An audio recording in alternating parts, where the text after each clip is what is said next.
वो कहलाती है latent heat of fusion. Latent इसलिए क्योंकि लेटेंट का मतलब है हिडन।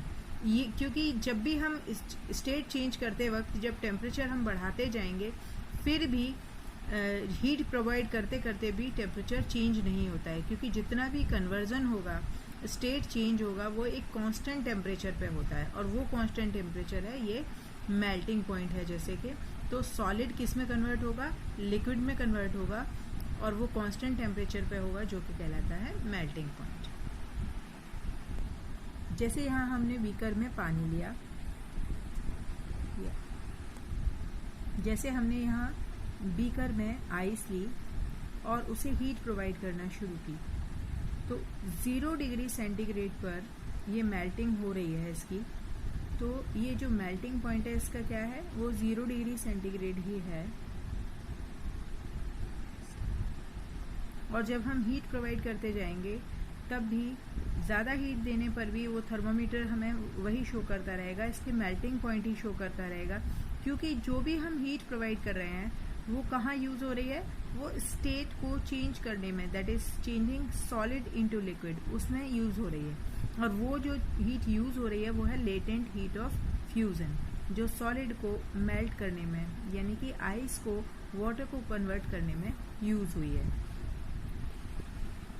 जब हम कोई लिक्विड को बॉयल करते हैं या हीट प्रोवाइड करते हैं तो एक सर्टेन टेम्परेचर पर वो वेपर्स में कन्वर्ट होना शुरू हो जाता है, और वो टेम्परेचर कहलाता है उसका boiling point. The temperature at which a liquid boil to form vapours at atmospheric pressure is called its boiling point. अब जो हीट हम प्रोवाइड करते हैं ये स्टेट चेंज करने के लिए, वो कहलाती है latent heat of vaporisation. The amount of heat required to change 1 kilogram liquid to its gaseous state is called latent heat of vaporization. For example, यहाँ देखिए बीकर में हमने पानी लिया, 100 डिग्री सेंटीग्रेड पर वो बॉयल होना शुरू हो जाता है और वेपर में कन्वर्ट होने लगता है। लेकिन जब हम और हीट प्रोवाइड करते जाएंगे तब भी इसका टेम्परेचर बढ़ेगा नहीं, हमें जो थर्मामीटर में शो करेगा वो 100 डिग्री ही शो करता रहेगा, जब तक कि सारा पानी वेपर बनके इवेपोरेट न हो जाए, क्योंकि चेंज ऑफ स्टेट जो है वो कांस्टेंट टेम्परेचर पर होती है। अब इस केस में यहाँ बॉइलिंग पॉइंट पर होगी, क्योंकि लिक्विड से गैशियस स्टेट में यहाँ कन्वर्जन हो रहा है। और ये जो लेटेंट हीट है इसीलिए कहलाती है क्योंकि ये टेम्परेचर बढ़ाने में यूज़ नहीं हो रही है, और ये लेटेंट हीट कहाँ से ले रहे हैं, जो हीट हम प्रोवाइड करते जा रहे हैं वो लेटेंट हीट ऑफ वेपोराइजेशन बन के यूज़ होती जा रही है स्टेट को चेंज करने में, लिक्विड से वेपर बनाने में। अभी आपने देखा कि जो भी हम कन्वर्जन करते हैं उसमें सॉलिड से लिक्विड, लिक्विड से गैस बनता है, लेकिन कुछ ऐसे केसेस होते हैं, कुछ ऐसे कंपाउंड्स होते हैं या ऐसे सब्सटेंसेस होते हैं जिनमें ये जो बीच वाली स्टेज होती है, लिक्विड स्टेज, वो नहीं आती है। द सॉलिड डायरेक्टली किस में कन्वर्ट हो जाता है, वेपर्स में कन्वर्ट हो जाता है जब हम उसे हीट करते हैं, और जब वेपर ठंडे होते हैं तो डायरेक्टली सॉलिड बन जाते हैं ठंडे होकर। तो ये कहलाता है, ये प्रोसेस कहलाता है sublimation. The change of solid directly to vapour on heating and vapour into solid on cooling without passing through the liquid state is called sublimation.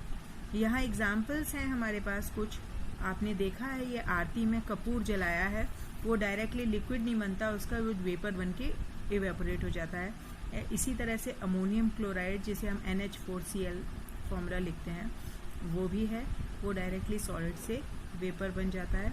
और नेप्थलीन बॉल्स आप कपड़ों वगैरह में डालते हैं और वो वेपर बन के उड़ जाते हैं। कभी आपने लिक्विड नहीं देखा होगा कि वो मेल्ट करके लिक्विड बना फिर वेपर बने, वो पूरा ही सॉलिड इवेपोरेट होता रहता है सब्लिमेशन प्रोसेस के थ्रू।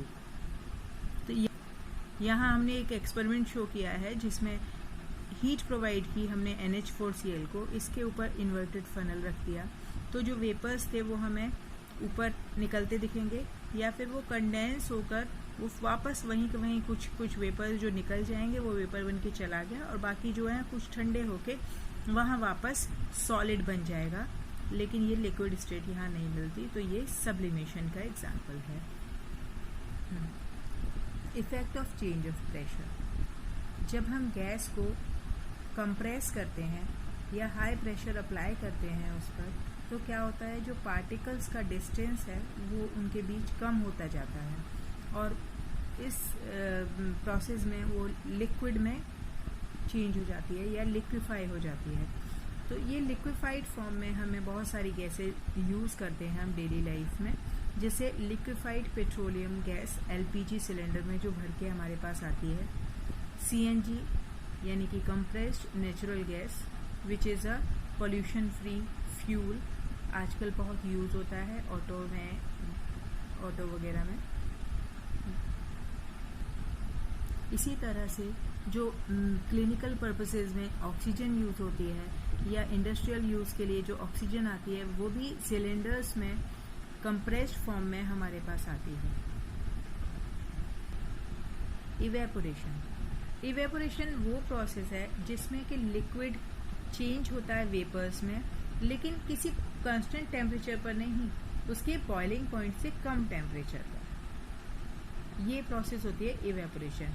तो ये कंटिन्यूसली कभी भी हो सकती है, इसके लिए कोई पर्टिकुलर टेम्परेचर ज़रूरी नहीं होता है। So it is the surface phenomena. Surface से जो लिक्विड की सरफेस है उस पर से वाटर मॉलिक्यूल इवेपोरेट होकर कंटिन्यूसली स्टीम बनकर जाते रहते हैं, उड़ते रहते हैं। It is the surface phenomenon in which liquid changes into vapors at any temperature below its boiling point. अब इस evaporation की प्रोसेस है, इसको क्या क्या इफेक्ट करता है? Exposed surface area. तो आपने देखा है जब भी आप कोई गर्म लिक्विड आप पीते हैं तो क्या करते हैं, जैसे गर्म, हम बहुत ज़्यादा गर्म नहीं पी सकते तो क्या करते हैं, एक बड़े बर्तन में उसे ठंडा करने के लिए रखते थे। बड़े बर्तन में क्यों ठंडा करने के लिए रखते हैं? क्योंकि उसका जो एक्सपोज्ड सरफेस एरिया है वो ज़्यादा होगा। तो इवेपोरेशन सरफेस फिनोमेना है, तो जितना बड़ा सरफेस एरिया होगा उतने ही ज़्यादा मॉलिक्यूल्स इवेपोरेट होकर वेपर बन के जाएंगे और बहुत जल्दी जाएंगे। तो वो चीज़ है वो ठंडी हो जाती है, लिक्विड ठंडा हो जाता है, क्योंकि इसमें इवेपोरेशन होता है और इवेपोरेशन से हमेशा कूलिंग होती है। सेकंड है टेम्परेचर। तो जिस तरह से जितना ज़्यादा टेम्परेचर होगा उतना ही ज़्यादा इवेपोरेशन होगा, क्योंकि मॉलिक्यूल्स या पार्टिकल्स जो लिक्विड के हैं उन्हें काइनेटिक एनर्जी ज़्यादा मिल जाएगी, तो वो फास्ट मूव करेंगे, तो वो जल्दी से वेपर में कन्वर्ट हो जाएंगे। ह्यूमिडिटी। थर्ड है ह्यूमिडिटी। तो आपने देखा है बारिश के मौसम में कपड़े बहुत देर से सूखते हैं, वो इसीलिए क्योंकि आसपास की जो एयर है उसमें ऑलरेडी काफ़ी मॉइस्चर होता है, तो ये जो वेपर पार्टिकल्स हैं वो जल्दी से वहाँ नहीं जा पाते, जो लिक्विड पार्टिकल्स हैं वो जल्दी से नहीं इवेपोरेट हो पाते हैं। फोर्थ फैक्टर है विंड। तो जब देखा है कि ज़्यादा तेज़ हवा चलती है तो कपड़े जल्दी सूखते हैं, क्योंकि जो सरफेस पे जो मॉइस्चर पार्टिकल्स होंगे या वो जल्दी से उड़ के चले जाएंगे, विंड वेलोसिटी ज़्यादा होगी तो इवेपोरेशन रैपिड हो जाता है या इंक्रीज हो जाता है जब तेज़ हवा चलती है। तो इवेपोरेशन ऑलवेज कॉजेज कूलिंग। ऐसा आपने बहुत बार देखा है कि जब गर्मी में हमें पसीना आता है और पसीना सूखता है, जब वो पसीना इवेपोरेट होता है तो हमें ठंडक महसूस होती है। जब हम गर्मियों में छिड़काव कर देते हैं छत पर और वो इवेपोरेशन हो जाता है गर्म छत पर से, तो क्या होता है, वहाँ ठंडक हो जाती है। तो वो ठंडक क्यों हो जाती है? क्योंकि ये इवेपोरेशन के लिए, ये वेपर बनने के लिए जो हीट लेता है, जो हीट चाहिए वो रिक्वायर्ड किससे ली जाती है? वो सराउंडिंग से ली जाती है।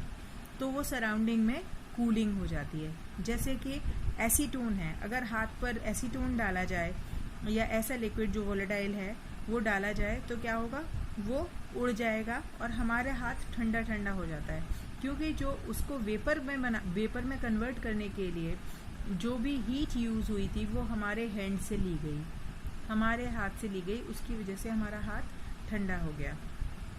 यही हम कर सकते हैं। ये किसी पैन में, कोई पैन गर्म है उस पर पानी डालें तो क्या होता है, वो ठंडा हो जाता है, क्योंकि वो जो हीट थी उसकी वो वेपर बनाने में यूज़ हो जाती है, इवेपोरेशन में यूज़ हो गई, तो इवेपोरेशन कॉजेज कूलिंग। अब इसमें आपको एक क्वेश्चन ये भी पूछा जा सकता है कि घड़े में पानी ठंडा क्यों रहता है, क्योंकि जो पोरस होता है, घड़ा क्या है, पोरस होता है, तो उसमें से अंदर से पानी बाहर की तरफ आ जाता है, वो उस गीली सरफेस से जब पानी इवेपोरेट होता रहता है तो उसके लिए हीट कहाँ से ली जाती है, अंदर के पानी से ली जाती है, तो वो पानी ठंडा हो जाता है।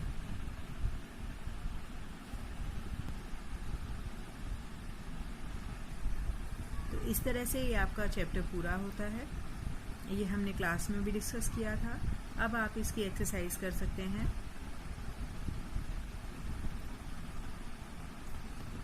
अगर आपकी कोई भी क्वेरीज, कोई डाउट्स हो, यू कैन क्लियर